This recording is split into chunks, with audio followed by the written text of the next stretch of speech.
Hi అండి, welcome to my channel Anuradha రఘువీర్. అందరికీ గుడ్ మార్నింగ్ అండి. ఈరోజు నేను వాంగిబాత్ చేద్దాం అనుకుంటున్నాను. అది కూడా నా స్టైల్లో. నేను మామూలుగా చింతపండు పులుసు అవన్నీ పిండను వంకాయలకి డైరెక్ట్గా మసాలాలకి వేసేస్తాను. ఇట్లయితేనే మనం ఇంకా వేరే కూరల్లో కూడా వేసుకోవడానికి వస్తుంది. ఆ పౌడరు చాలా బాగుంటుంది. వేరే కర్రీస్లో ఫ్రైలకి అట్లా వేసుకుంటే కూడా చాలా బాగుంటుంది. ఇప్పుడు నా స్టైల్లో ఎలా తయారు చేస్తానో చూసేసేయండి. మసాలా ప్రిపేర్ చేసుకున్నాము. స్టవ్ అంటించుకొని కడాయి పెట్టుకున్నాము. ఇంకా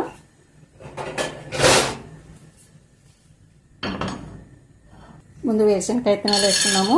కొంచెం వేయించుకున్నాము వేరుశనగకాయ విత్తనాలు. కొంచెం వేగిపోయినాయి. ఇప్పుడు ఎండుమిర్చి కూడా వేసుకున్నాము. దాంతోపాటు కొద్దిగా ధనియాలు, కొంచెం చింతపండు, కొన్ని శనగలు, కొన్ని ఉద్దిపాయలు, ఇవన్నీ బాగా వేయించుకున్నాము. కొద్దిగా ఆయిల్ కూడా వేసేద్దాము. ఇప్పుడే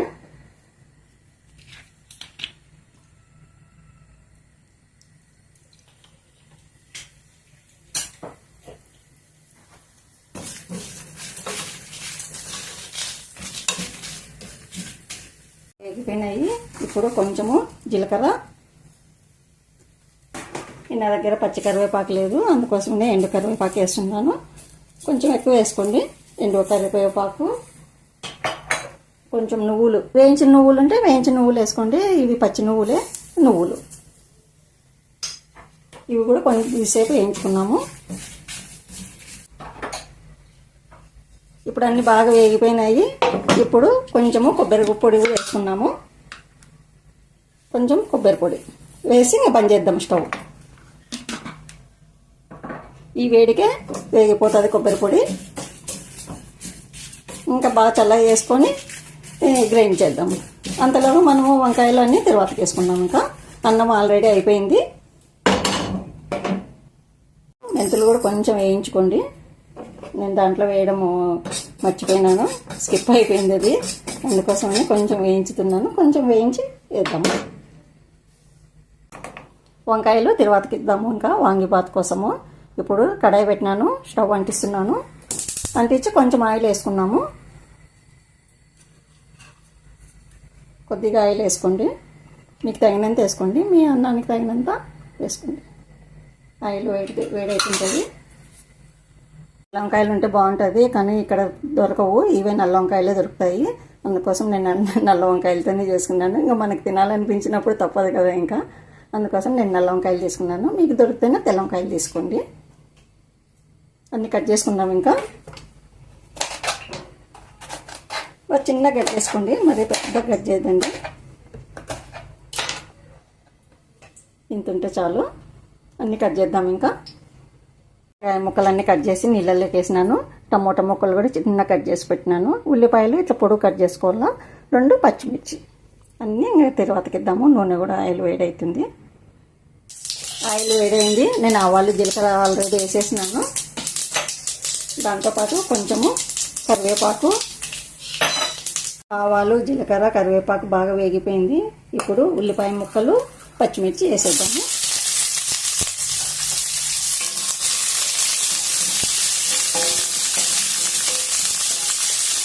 మంటను మీడియంలో ఉంచండి.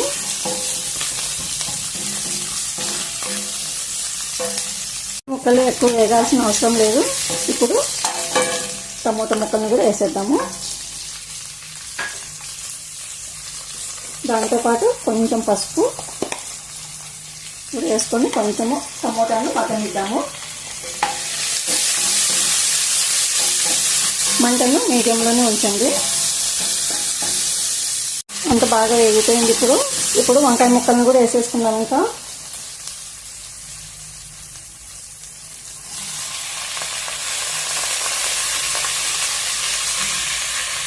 బాగా చల్లగా అయిపోయింది. ఇప్పుడు మసాలాను పొడి కొట్టుకున్నాం. ఇంకా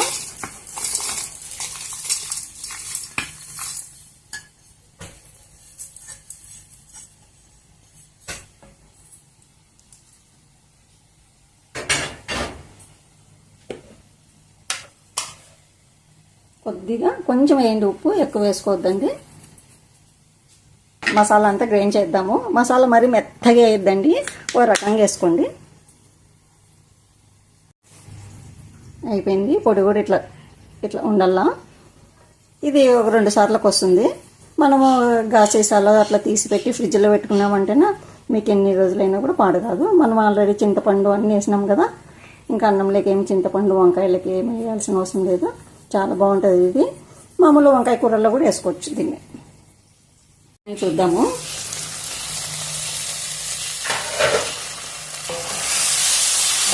ఈ నల్ల వంకాయలు కదా తొందరగా మగ్గిపోతాయి.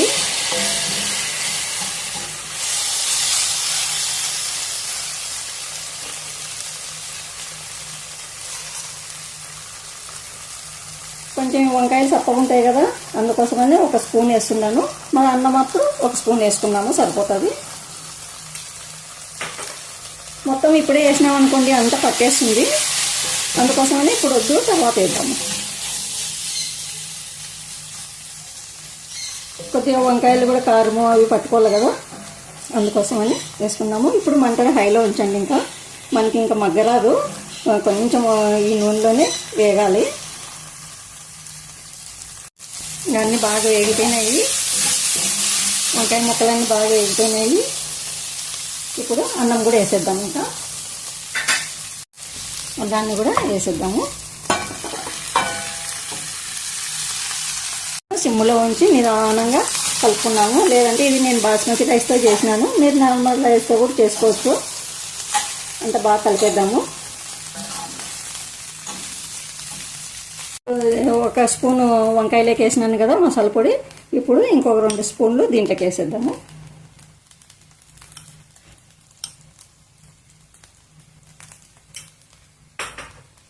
అంత బాగా కలిపేద్దాం. ఇంకా ఇప్పుడు చివరిలో కొంచెం కొత్తిమీర, కొద్దిగా ఉప్పు చూసుకొని వేసుకోండి. నాకు తక్కువ ఉంది కొంచెము, నేను కొంచెం ఉప్పు వేస్తున్నాను. దాంతోపాటు కొంచెం నిమ్మకాయ, చింతపండు వేసినాం కదా కొంచెం. ఇంకంత బాగా కలిపెట్టేసుకొని ఒకసారి ఇంకా కొద్దిసేపు మగ్గనిద్దాం. ఇంకా కొద్దిసేపు మగ్గనిద్దాము, ఒక 2 నిమిషాలు. అయిపోయింది, చూద్దాం. ఇంకా బాగా మగ్గింది.